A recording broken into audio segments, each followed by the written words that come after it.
Assalamualaikum warahmatullahi wabarakatuh. Om Swastiastu, Namo Buddhaya. Salam sejahtera. Saya Prasetya Nugraha Pratama. Saya Rafliansyah. Kami berdua merupakan delegasi perwakilan dari Universitas Jenderal Ahmad Yani Untuk PNMHI ke-32. Kali ini PNMHI akan membahas tentang The Development Gap Among ASEAN, Problems and Agenda. dan di sini kami akan mengulas mengenai aspek ekonomi dengan berfokus kepada masyarakat ekonomi ASEAN. Nantikan.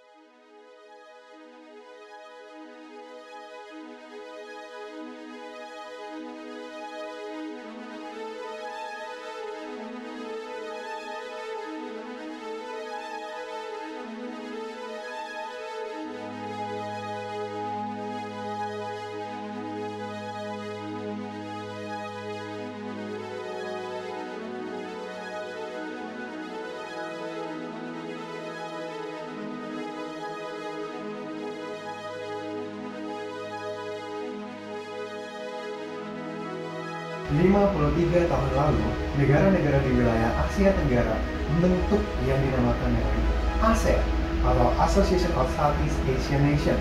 Tujuan utamanya yaitu untuk mencapai stabilitas ekonomi dan juga politik kawasan. Sampai hari ini, ASEAN telah terdiri dari 10 negara.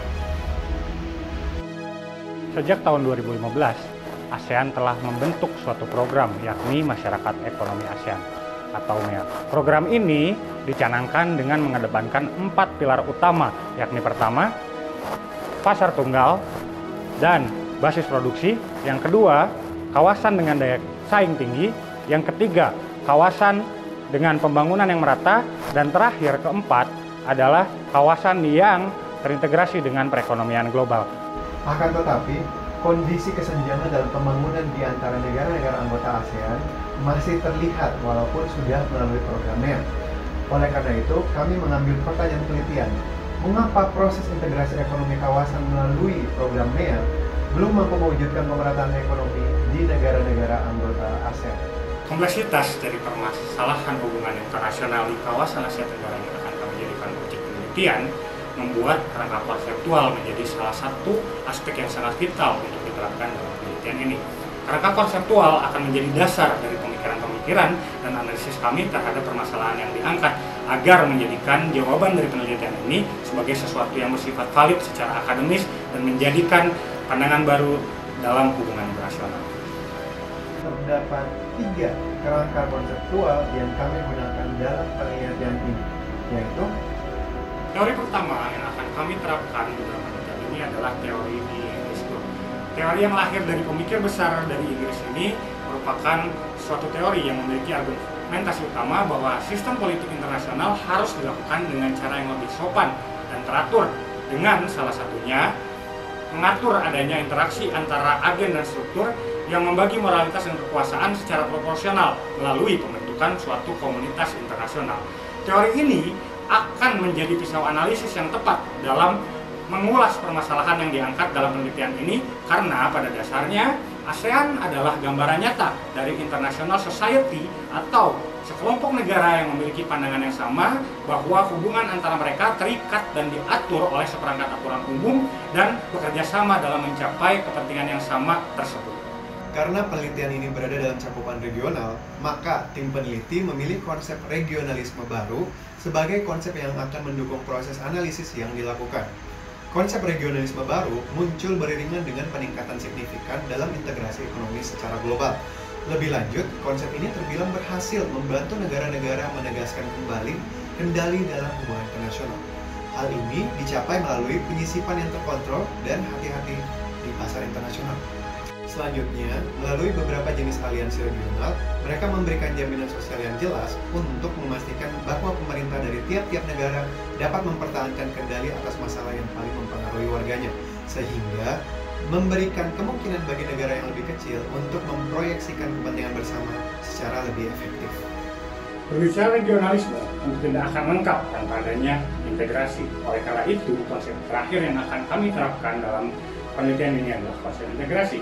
Konsep integrasi terus diperdebatkan oleh para penstudi HI, mulai dari Carl Gius yang menyatakan bahwa integrasi merupakan proses dari suatu komunitas untuk menjamin keamanan dan menyelesaikan pertikaian antara anggotanya dengan cara-cara lain selain konflik atau sebagai komunitas keamanan.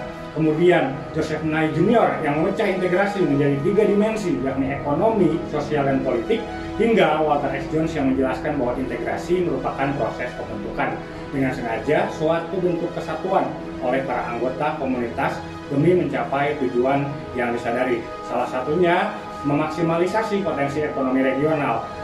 Dengan begitu, membuat konsep ini menjadi sesuatu yang relevan dengan penelitian yang akan dilakukan mengenai permasalahan di kawasan Asia Tenggara.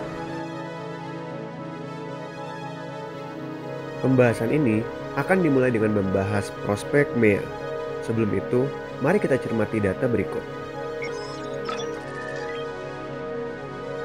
Pada tahun 2018, 3 tahun sejak MEA diresmikan, ASEAN sudah berada pada peringkat 5 ekonomi terbesar dunia berdasarkan total GDP, bahkan melebihi Inggris, Prancis, dan India.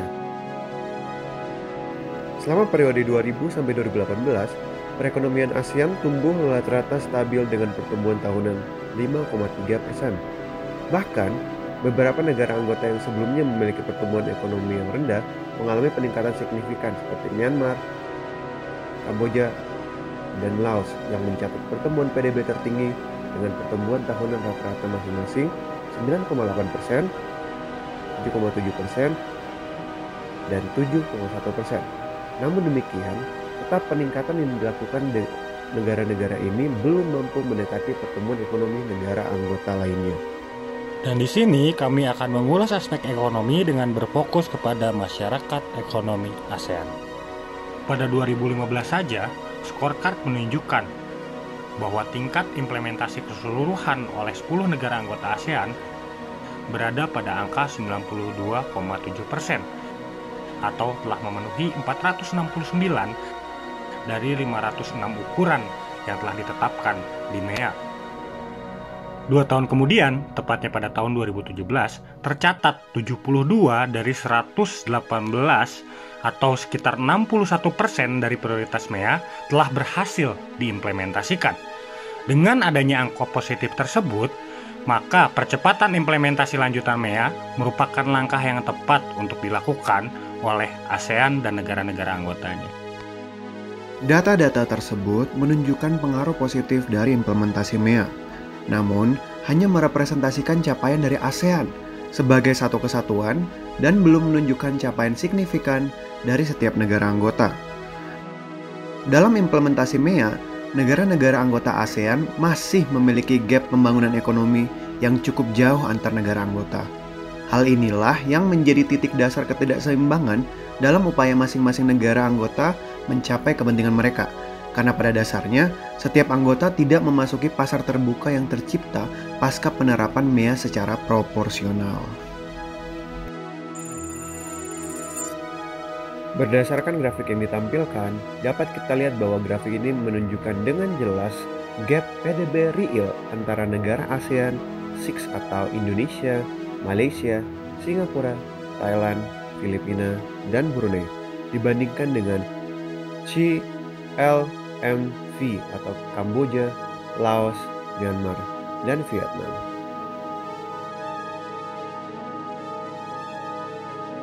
Dari pembahasan yang telah kami paparkan sebelumnya, dapat disimpulkan bahwa masyarakat ekonomi ASEAN sedikit banyak memang telah meningkatkan pembangunan ekonomi di kawasan.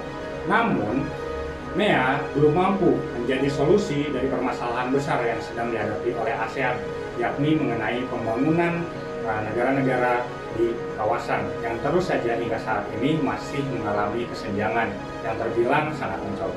Kesimpulannya, dalam rangka meningkatkan efektivitas program MEA, diperlukan keseimbangan dalam pembangunan infrastruktur ekonomi di setiap negara anggota ASEAN yang tidak hanya berfokus pada penyerapan produk atau penciptaan pasar, namun juga mendorong pertumbuhan PDB yang proporsional bagi setiap negara anggota ASEAN. Dari kesimpulan tersebut, solusi yang dapat ditawarkan oleh tim peneliti adalah perancangan program pendukung dari masyarakat ekonomi ASEAN yang kami beri nama SETIA. Selamat tidur kekasih gelapku. Oke, tunggu dulu, bukan SEPIA itu yang kami maksud. SEPIA yang kami maksud merupakan program singkatan dari Shared Economy Policy Integration Act yang merupakan suatu bentuk rancangan program yang akan berfokus pada dua aspek, yaitu financial integration dan policy integration. Mekanisme dari integrasi finansial tersebut akan dilakukan dengan cara memberikan insentif pendanaan dengan jangka waktu tertentu dan menyesuaikan dengan kondisi setiap negara yang menjadi bagian dari MEA. Sekian pembahasan dari kami, semoga bisa memberikan banyak informasi baru bagi teman-teman semua. Saya Prasetya Nugra Pratama. Saya Fiansyah. Terima kasih banyak telah menonton video dari kami. Don't forget to use your mask. We are signing out.